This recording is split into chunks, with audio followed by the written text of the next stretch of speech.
All right, do not, under any circumstances, ever make meta videos. This is a meta video. And what is up, guys? Technical Stinkers here, checking in on our little 3D print operation for today. So I've been in a Discord group chat with several other 3D print tuber creator people over the past week or so, and we're adding more people in there. If you're a fellow 3D print tube creator, you want to come in. It's kind of a little community thing we have to kind of share insight and feedback and whatnot, and just kind of help each other grow along the way. So hit me up, emails in the description if you want to hop in on that. But reading some of the things on some of these, bigger names, bigger talents, which is basically everybody, it kind of, sort of opening my eyes on kind of the trajectory of my channel here. I've been mentioning in the past, and when I started this, I just had zero plans to put any effort into it, but the growth has been pretty good, so I kept at it every single day. But I knew eventually I'd kind of have to pivot and transition a little bit away from sort of the daily thing, because it's just not meaty enough oftentimes for me to continue to pump out content every single day, trying to meet the quota of at least 8 to 20 minutes of content for 3D print stuff. Additionally, if it makes sense, not being a if you don't create videos, you can kind of maybe know this, but videos like mine, daily vlog videos, don't have any legs. They don't have much of a shelf life because they're consumed, and then the video that comes out the next day is, the most relevant video. So there's really not much reason to go back through and watch the catalog. And, kind of looking at some of my peers, people who put out more proper videos,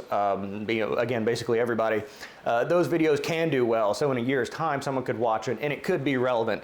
And, you continue to get views on that, you continue to make money on that, and you continue to get, growth and things like that. But mine is kind of like, sure, I get consistent sort of daily views, but I won't get them anymore until the next video comes out 24 hours later. So my plan was to sort of transition away from that, but probably stay in the realm of, just kind of what I'm printing, because I'm still not an expert on 3D printing. I doubt I ever will be. I'm just a regular guy. So it's not, sort of in my best interests or interests in general to sort of become an absolute expert on 3D printers, but I'm certainly interested in continuing to make money off of them. That said too, and while my videos don't really have much production value, it is kind of a grind to get them out every single day, and I want to keep delivering. So I've actually starting spacing out my videos here like once every 1, 2, or 3 days to kind of give me a little more bandwidth in order to make these things. And I'm actually, I got 8 in the bank right now. I got 8 in the chamber, so I'm almost to a full clip. And that will carry me through, because like I mentioned before, I've got travel coming up and I'm gone for quite a while, a couple weeks. So I'm not going to be able to deliver during that time. I don't want the algorithm to spank me, because the algorithm will spank you if you do that, if you stop delivering. So I'm going to space those out and kind of carry it through. But it kind of leads me to think, and again, looking at some of my peers and what they're doing, listening to some of their content and getting some of their wisdom involved, it kind of makes me think, what are the viewers looking for? Kind of made me back up and think, what is the question that everyone asks over and over and over and over and over and over and over and over and over and over and over again? Just kidding. The question everyone is always asking, always and forever, is what to print. And it's the question that no one can answer, because a lot of people that do know what to print or have some kind of niche that works and sells, they don't really want to talk about it. Some do, and some say, like, well, most people don't take action, so I don't mind talking about what I print, and that's true. A lot of people want to be secretive about it because they don't want other people jumping in on it.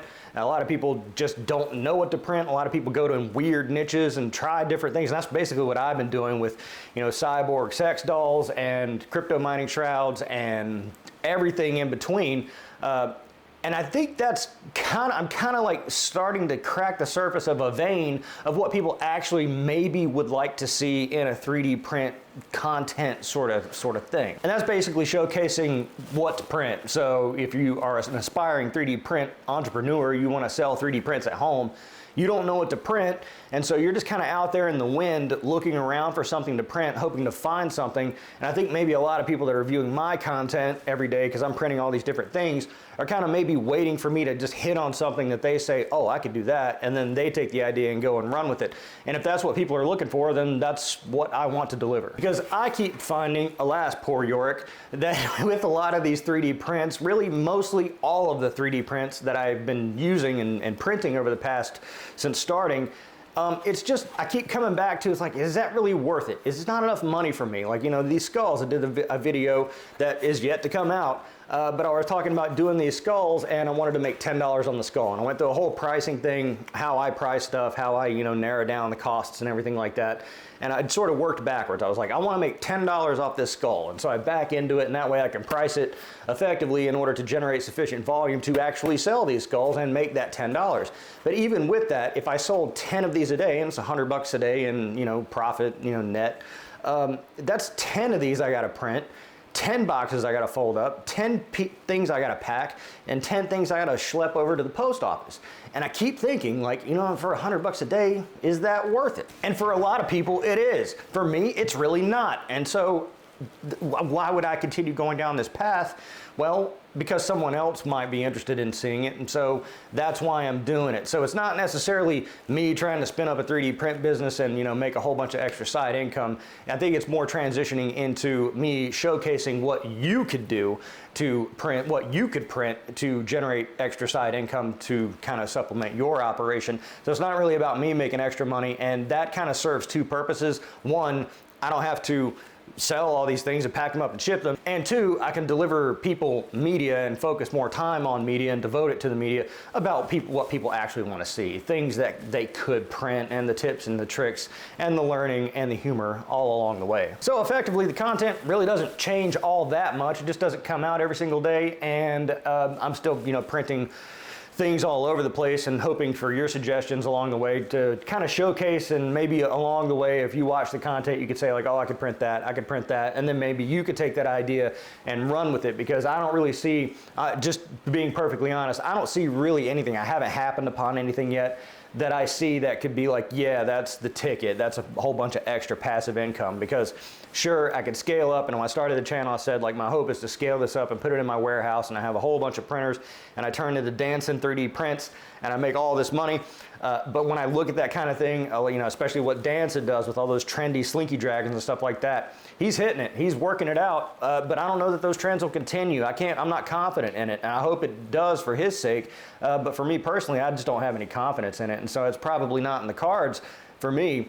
So I don't really see anything that I could print that I'm going to make a significant amount enough of money to kind of hit it on. Furthermore, with the channel, the meta sort of analysis is the daily thing, the daily grind. It just doesn't have any shelf life, so the views are kind of capped. I mean, I have slow growth, but it needs to grow harder and faster. Just personally, I have benchmarks in my head that I need to hit certain points to make that worthwhile. So that's kind of how I'm thinking of transitioning here. That's what I'm going to do. I'm going to continue putting out the content that I have banked, that I have in the chamber. I'm going to fire off that clip.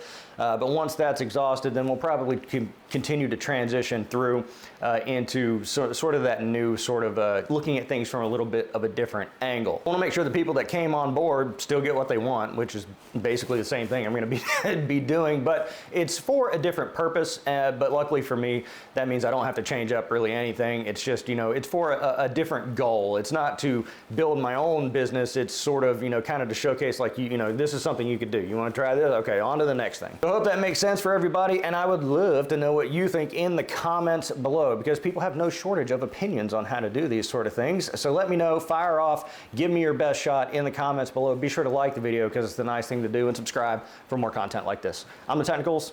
See you next time.